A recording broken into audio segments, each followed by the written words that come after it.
And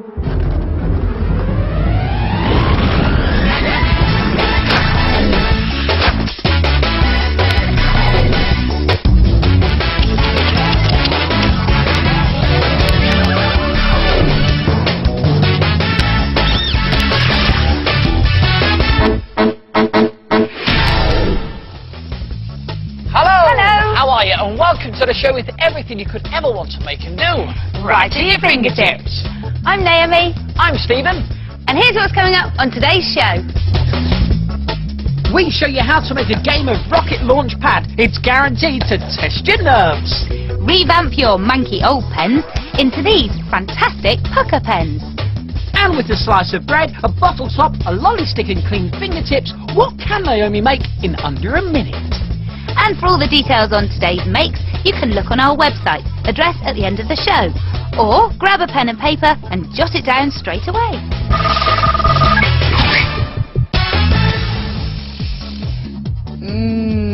Chocolate.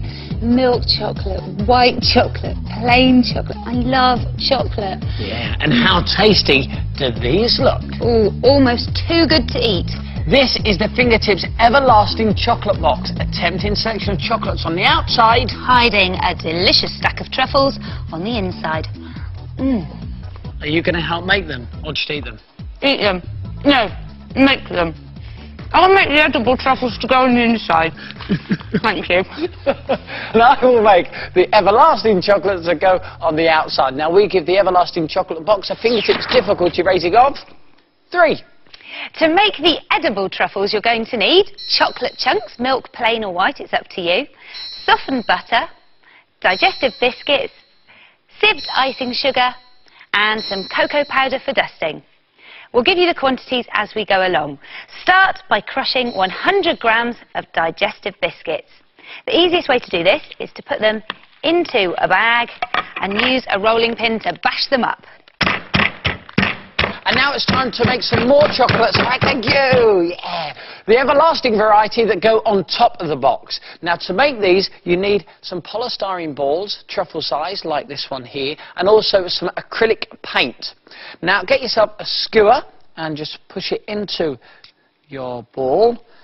And for different flavoured chocolates, we're going to use different coloured paints. Now, we've got a creamy colour for white chocolate, also a light brown for milk chocolate, and a dark brown for dark chocolate. And this is the fun bit. All you do is roll the ball around the paint like that. Keep rolling it in. And keep going until the ball is completely covered like that. And a Fingertips top tip is just place it into a mug and leave it to dry. If you're making the edible truffles, once you've crushed your biscuits, leave them to one side because it's time to melt the chocolate. Put 175 grams of broken up chocolate into a large microwavable bowl and then melt it in the microwave, taking it out to give it a bit of a stir every now and again. And when it's melted, it's time to add your other ingredients. So fold in 50 grams of softened butter and 50 grams of icing sugar. Pop those in with the chocolate, which is smelling lovely. Yummy. And also add your crushed digestive biscuits. Pour those in. And then give it all a good mix. And then pop it into the fridge for about 10 minutes so it chills. Keep going, Naomi, go on, keep going. Now, when your everlasting chocolates are dry, you can add some toppings to make them look good enough to eat. And for this, you need a fabric pen.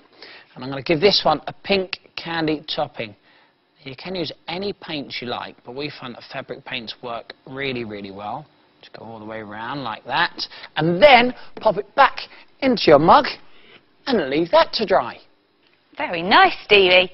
Now, once all your ingredients are mixed in, you need to take about a teaspoon size of the mixture and you need to press this into a truffle shape.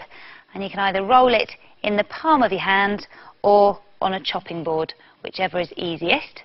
And then roll your truffle in a plate of cocoa powder to give it that real truffly look. And then finally pop it into one of these little truffle cases. And your mixture should make about 16 truffles. Now you can give your everlasting chocolates any toppings you like. We've also covered them with some acrylic varnish to give them a nice shiny finish. And this one is just wrapped in gold foil. You want to stick them to a piece of card, or like we have, a piece of foam. And we've gone round the edge with some more fabric paint just for added decoration. Then you want to stick it to your box. Any box will do, as long as it has a lid that opens at the top. And now you're ready for the edible truffles to go on the inside. Here they are. OK, we'll pop those in there.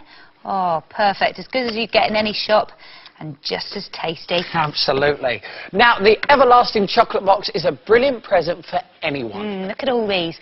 You could pile your everlasting chocolates up high, cover them with coloured wrappers, or even make some pastel-coloured bonbons. They look good enough to eat, so why don't you give it a go and make an everlasting chocolate box. Everlasting chocolates on the outside, with edible truffles on the inside. Fingertips top tip. Squash all the air out of a plastic bottle. Put the lid back on and you'll find it much easier to cut the bottle in half.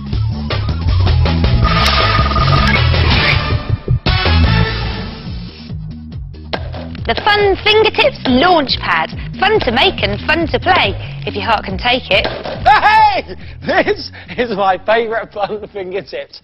I think you're going to love it. The aim of the game is this, to see which player can place the most rockets onto the launch pad before it fires just like that. Does that mean that I won? I don't know. Well, I did. See, the rules of the game are this. Whichever player places on the last rocket, when it fires, is the loser. And it is very nerve-wracking, because you never know when the rockets are going to be fired until it's too late. Now, the firing mechanism is one of these. You may have seen one of these before. It is a popping ball. You turn it inside out, place it onto a table, and then just wait for it to pop. Ooh! Pop one into the base of your launch pad, and then you never know when it'll go. And we've given this a fingertips difficulty rating of 1. Easy. Yes. Now, your launch pad base can be made from any shallow container. We are using just a margarine tub. And then you want to make it look more intergalactic for your space rockets. And a bit of silver paint does the trick. But a great fingertips top tip is to mix some PVA glue in with the paint, and that way the paint will stick to your plastic tub. So give it a good mix round, and then you can get painting. While Stephen's doing that, I'm going to show you how to make the actual launch pad. For this, all you need is a sheet of card. I'm going to use grey to go with the silver painted base. So draw around a dinner plate on the middle of your card, all the way around, and then cut it out. You can add some rivets using a black pen just to make it look a little bit more authentic. So I'll just add the finishing touches. And when your margarine tub has dried, you want to add a few rivets to that too, to give it that special space station look. And now for the rockets. These are really easy. All you need is 2 triangular pieces of card, one with a slit at the bottom and one with a slit at the top. And then you just slot them together like that. Easy. Now, if you go to the Fingertips website and click on Fun, you'll find a template for the rockets that you can print off. The address is coming up soon. Then you want to paint your rockets and add on a few bolts in pen. And the nose cone is just a semicircle of card rolled into a cone shape and stuck on top. And when you've made 10 or so rockets, you're ready to play the game. Here we go. Let's go, Steve-o. I really like this one. Right. The Fun Fingertips launch pad. Great fun to play. But definitely not for the faint-hearted. You all right, Stevie? I think I need to lie down.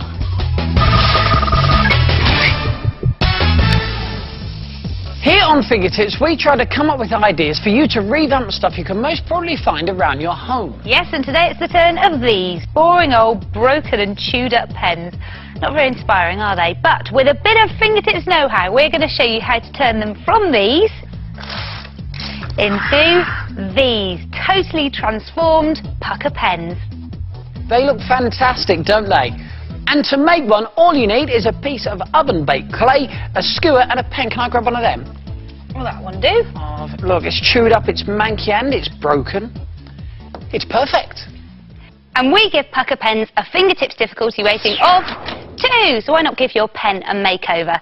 Start off with a ball of oven-baked clay about this sort of size, and I'm going to make a jewelled Pukka pen, so I only need one colour clay for now. Start by rolling the clay into a ball, then get your skewer and push that through the middle of the oven-baked clay, like so, and then you need to start rolling the clay into a sausage shape.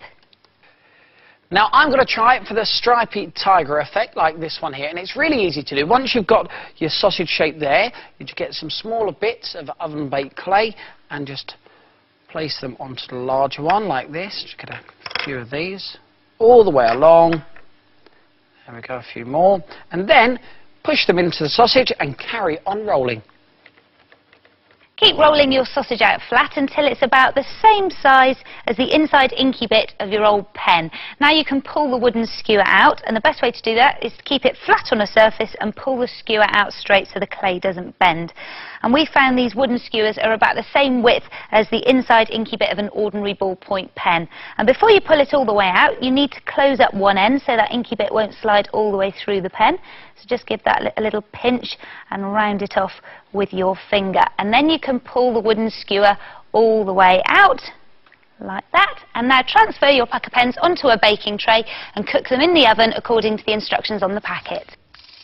And when it has cooked and cooled down, it will be hard like this. Now you could leave the pen like this, it looks fine, but we think it looks a bit better with a little varnish. And the easiest way to do that, to stop your fingertips getting dirty, is put the skewer back into the pen, get your varnish, and cover the whole thing. There we go. And when you have covered the whole thing, to leave it to dry, just push the skewer into some modelling clay, like that. I've also given this one a lick of varnish, and now I'm just adding some jewels using PVA glue to stick them on. And you can use any design, it's up to you. Put on a brighter pink one on the end to complete my pattern, and then you can leave that to dry in some more modelling clay on your skewer, like that. And when it is dry, you can just add the inky inside bit of your boring old pen, push that in, like that, and your Pukka pen is finished. And you can make other Pukka pen designs by just using different shapes of oven-baked clay pushed into the side. This Dalmatian one, that's a nice one. And also the leopard print design's pretty cool. Or add whatever you want to jazz up your pen. How about this elaborate flowered one? Or feathery version. The flowers and feathers were added after the pens have been baked. But it's up to you how you want to make your precious personalised fingertips Pukka pen. Pukka! Got a minute? Yes, this is the part of the programme we show you how to make something in under a minute using bits and pieces you can find around your home. Today it is my turn to make. And it's my turn to time. And this is all it takes, plus some very clean fingertips. This is brilliant. If you don't do this in a minute, I'm going to give you a real grilling. Clue. Here we go. You ready? Yes. 3, 2, 1, go! Okay, no problem. First of all, you push the bottle top into the piece of bread firmly like that. Then cut this lolly stick in half. Oh, like that. Now take this half lolly 15 stick. seconds. Push it into the bread. This is alright. It's going to be alright. Keep going. Like 20 that. seconds have gone. That's okay. One more. You're definitely going to make this one. There, and then push it into the toaster. Stop that clock. Oh, 30 seconds. Go on, tell them what it is. Okay.